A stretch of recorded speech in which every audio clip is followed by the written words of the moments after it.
apa kabar hari ini? Semoga kalian semua dalam keadaan sehat dan tetap semangat belajar ya.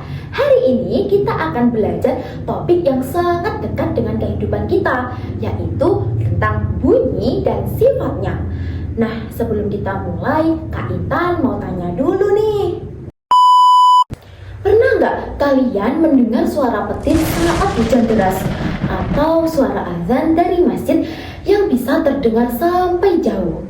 Kenapa ya suara bisa sampai ke telinga kita padahal kita tidak bisa melihatnya loh? Bagaimana suara bisa terdengar lebih keras atau lebih pelan? Nah, hari ini kita akan cari tahu bersama-sama. Adik-adik, sebelum kita membahas lebih jauh, kita harus tahu dulu nih, apa itu bunyi? Bunyi adalah getaran yang merambat melalui suatu medium seperti udara, air, dan benda padat dan bisa didengar oleh telinga kita. Coba perhatikan video pendek berikut ini.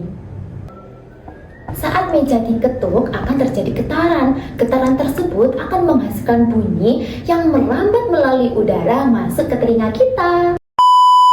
Adik-adik, bunyi itu punya beberapa sifat penting yang harus kita ketahui loh. Apa saja ya? Yuk kita bahas satu persatu.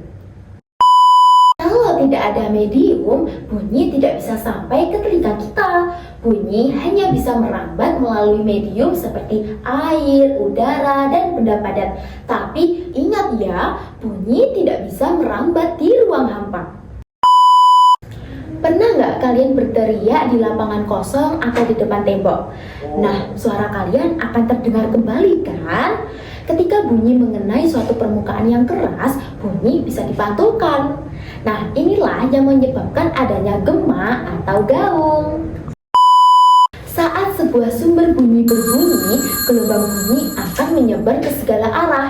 Jadi, sumber bunyi yang terakhir adalah bunyi bisa bergerak ke segala arah. Intensitas bunyi adalah seberapa keras atau pelan sebuah bunyi. Suara yang keras seperti petir memiliki intensitas yang tinggi. Nah, suara yang pelan seperti suara orang yang berbisik memiliki intensitas yang rendah.